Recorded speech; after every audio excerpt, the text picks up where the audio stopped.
Hi, I'm Dave Derr, the president of Empirical Labs. We're going to be giving you a little bit of a demo here today of some of our products. For those of you that don't make the AES shows, you'll get to see a little bit of the demos that we do with those.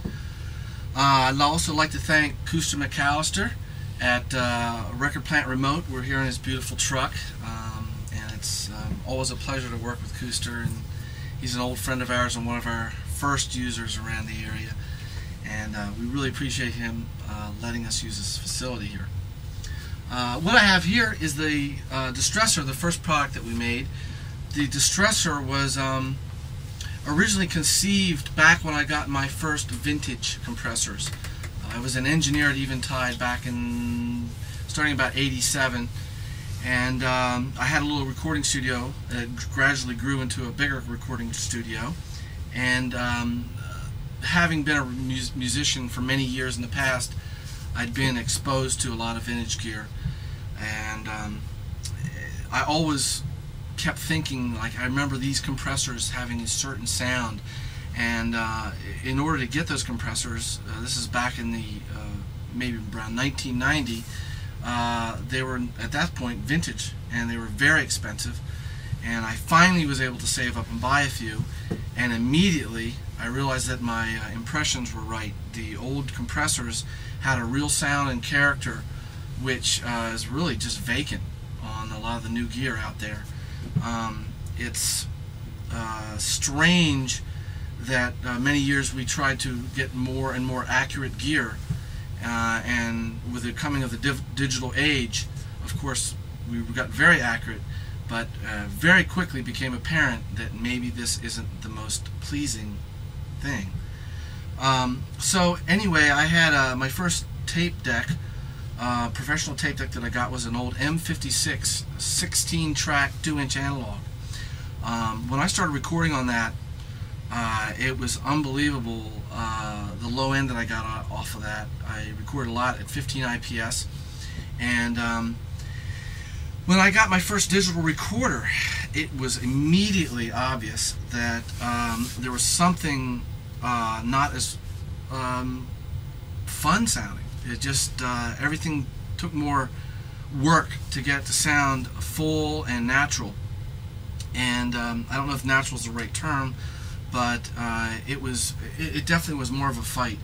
And I still had my old 16-track, so along with scopes and distortion analyzers, I spent a good deal of time listening and looking at the signals, and certain things become apparent, both measurably and audibly. The old 16-track, first of all, had a lot of low-frequency distortion. It wasn't apparent as distortion, but it showed up as harmonics that made things more apparently bassier. And also the high end.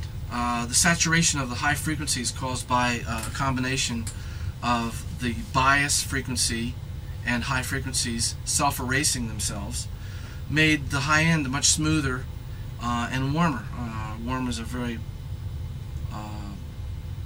popular phrase nowadays, but it's a real effect. With analog tape decks, it's a combination of the high frequency softness combined with low frequency distortion and modulation, which makes the low frequencies more apparent and the high frequencies a little bit more pleasing to your ear. So anyway, when I started thinking about a product to do, the first thing that became apparent was in the compressors. EQs, there's a lot of subtle differences, but the compressors to me were night and day between the old vintage units and the newer VCA-based models.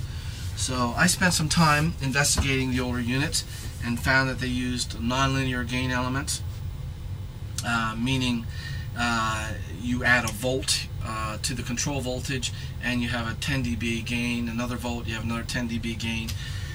That's not the way the older units worked, and so I immediately went that route because it looked like an easier way to achieve what I wanted.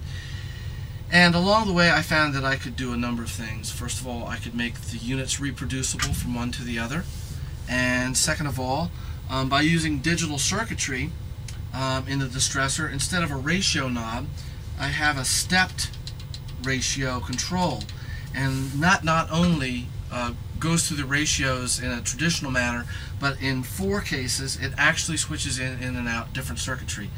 And what I did was I tried to emulate using various test tones in my ear some of the older devices. The 1176 was one of my favorites, the first to go after.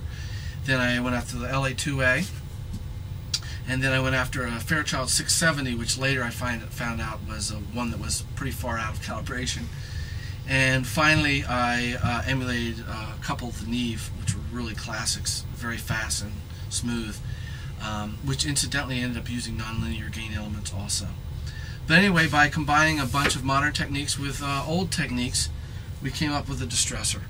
And that's basically the outcome we were looking for, was to get the old sound with reproducibility and with a lot of versatility and a lot of control added back to the user in a modern box. Anyway, I hope you enjoy the demo here.